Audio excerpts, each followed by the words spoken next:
Sometimes you gotta let things go, guys. So many of us are blocking our own blessings. We're blocking our blessings because fear is there. We can't let go of fear. We can't let go of scarcity. We can't let go of people's validation and opinions of us. This is why we remain stagnant, and this is why we remain stuck.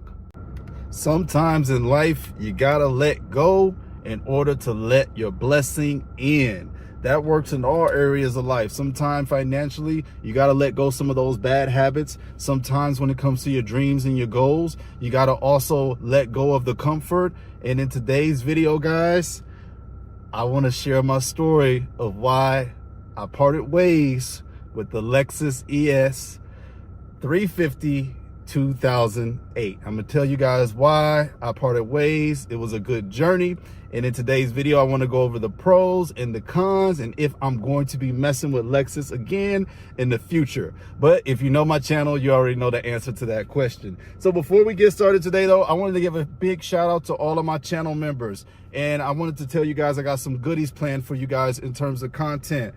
When it comes to my channel members, I'm going to start doing deep dives on certain books like The Psychology of Money. We're going to go through page by page, chapter by chapter, and break it down. I'm also starting a series 2 where I'm going to be from elementary, square one. We're going to be breaking down how money works, definitions, what it means, and learning together. So if you're not a part of the Shields Media community, you can join for $1.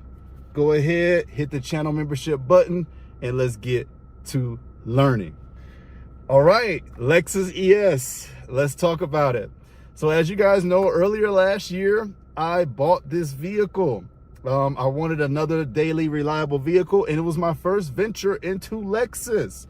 And I have to say, it was quite a journey. I bought this car from a guy who was moving. He was moving down to Texas. He no longer wanted the vehicle.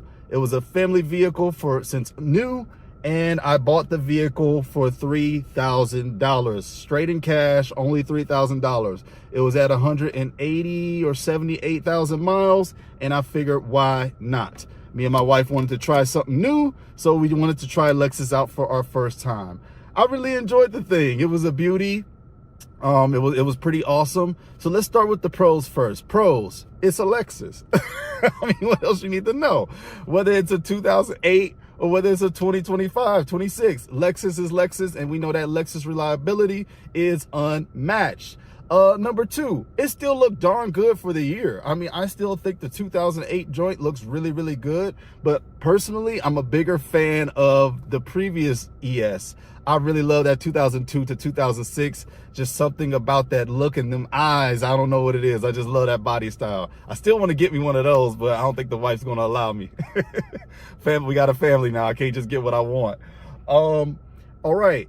As far as cons too, yeah, it's the reliability. I mean, pros, the reliability was off the chain. It was a pretty good car. It would start up every time. Everything was all good. Smooth drive. And even in the 2008, it was still a beauty to drive. It was still fun to drive. And then number 4, this one doesn't really count, but it's a Lexus. People were like, oh man, that's a nice looking Lexus. It's a nice looking. But we don't buy cars for other people's validation, but you know what I mean. It was pretty cool. All right, now I want to go into the cons because that's probably why you're primarily on this video. There were some cons. It wasn't all peach. Con number 1, whenever you're buying a vehicle for $3,000, which is probably unheard of today because that's not happening anymore, it's going to come with some things that it needs. This car did need a few things. Thankfully, it had an oil change before I grabbed it.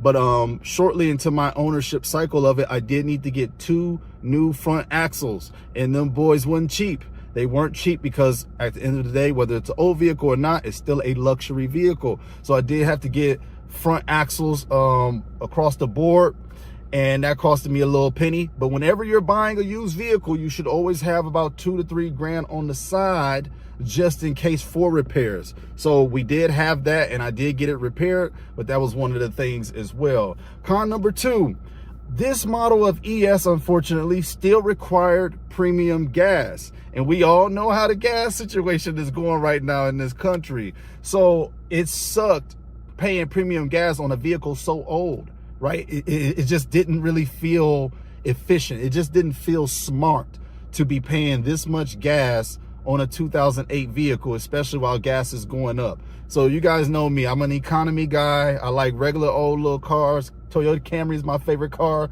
So that shows you how boring I am, but reliability is sexy to me, so whatever, right? I don't care what anybody think. It's all good.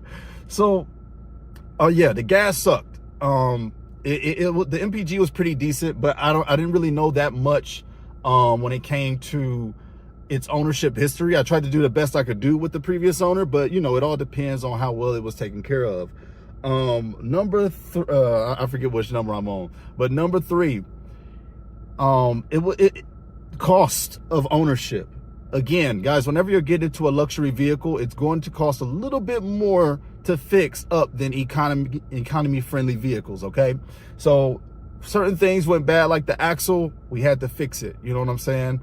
And yeah, that just sucked. This was probably the biggest con of them all. And I keep it real here on the channel. I'm never selling you guys a fake dream or a false hope or a false narrative. One thing that really kind of disappointed me was about late last year, it did start to overheat. And I couldn't really find the issue of why it was overheating. And it was pretty annoying. I guess we found that maybe there was a small coolant leak. So I started just topping off the coolant here and there until I finally just, you know, parted ways with it and let it go. But yeah, at the end, it started overheating. And that's always a worse sign, right? You always hate when things overheat, because then the gasket could be damaged and it can cause more internal damage to the engine. So yeah, that sucked. And that was honestly kind of my last straw. We knew we were going to get something bigger. We knew that we wanted something more family friendly, because, you know, 2 sedans is fine, but we want a sedan and then we want a crossover, right? So we want to kind of have a balance, and that's fair. I'm not saying we need a huge SUV like the typical American, but we love crossovers, and you know, we've saved our money. We want to get a crossover. That's what we want to do. So, because at the end of the day, guys, it's not only me owning these vehicles, it's my wife too. Wife's the boss, man. Come on. So when that happened, we kind of weighed our options. The car had been a good service to us up until then. And then we finally were like, you know what? We've been planning for a bigger blessing anyway, right? Sometime we block the blessing by not letting go. Sometime in life, it is better to let go and let God in than you consistently getting in the way, all right? So we decided to let our Lexus ES go. We had it for a little over a year. It was a great little journey. It was my first venture into Lexus, and honestly, it was a test run to see if I wanted to stick with Lexus in the future, and the resounding answer is yes. As you know, the next vehicle we have our eye on is the Lexus RX 350. So yeah, it made me really fond of Lexus, and I want to get a Lexus that can take regular gas too. That's one of the big pros too. I want a Lexus that can also take the regular gas, all right? I get it. I know about premium that's what we want, all right? That's what we want. So, you know, this is the part of the video where we talk about the psychology of it. Again, sometimes you gotta let things go, guys. So many of us are blocking our own blessings. We're blocking our blessings because fear is there. We can't let go of fear. We can't let go of scarcity. We can't let go of people's validation and opinions of us. This is why we remain stagnant, and this is why we remain stuck. But I'm telling you today, let it go. Even if it's material, sometimes you got to let it go. It will free something in you. It'll free your spirit. It'll free your soul. Sometimes letting go gives you the best peace of mind in the world. Sometimes just saying, you know what, by me holding on to this even tighter, I'm pushing away what could be. I'm pushing away the blessings that may be in my life. Sometimes this is even with relationships. Don't go there. Sometimes even with relationships, we hold on to these relationships with these toxic individuals and these people who are not adding fruitfulness to our lives, and it's keeping us back. We try to hang out with people who don't really want to hang out anymore. We try to keep all these people in our lives and in our circle, and the truth is maybe we've just simply outgrown it. Maybe we've just simply moved past it. Maybe it's just not there anymore, and it's time for you to let go and learn what's new on the horizon. You could have a better friend group. You could have a better social group. You could have a better business network. All of these things could be true, but you'll never find that out if you continue to hold on to what doesn't need to be held on to. And let's wrap it all back around. I had to let the Lexus go, y'all. It's gone. It's out. I let it go. It is a down payment for our future. It is a down payment for the next vehicle. We pocket the money and then we push on. You guys know I love sharing my car story and car journey with you all. Would I do it again? Honestly, I don't know if I would get a Lexus ES 2008 specifically again. 2008 still used that premium gas. I think they fixed that problem and they allowed the 2010s and higher. Y'all correct me if I'm wrong. 2010s and higher Lexus ES can take regular. And 2008, keeping it real, it wasn't the best year of the specific generation. So I could have did better with my year choice too, guys. So learn from me. I told you I'm not perfect. I don't think I would get a Lexus ES 2008 again, but I would definitely get a Lexus ES again. Does that make sense? But that year specifically, yeah, I don't know if I would get that year again. I would probably definitely go 2011 or higher next time out. But I don't want to overstay my welcome in this video. Thank you so much for hitting the video. Make sure you like the video, subscribe to the channel, or definitely check us out on channel membership. We love y'all, man. I gotta give you the real update, all right? The Lexus is gone. We are a one-car family right now.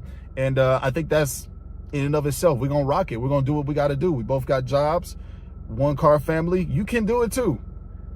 It's so much better kind of worrying about one car anyway. I'm not gonna lie to you. But God bless you guys. Thank you so much. I hope y'all enjoyed the video, man. Have a great weekend. Peace.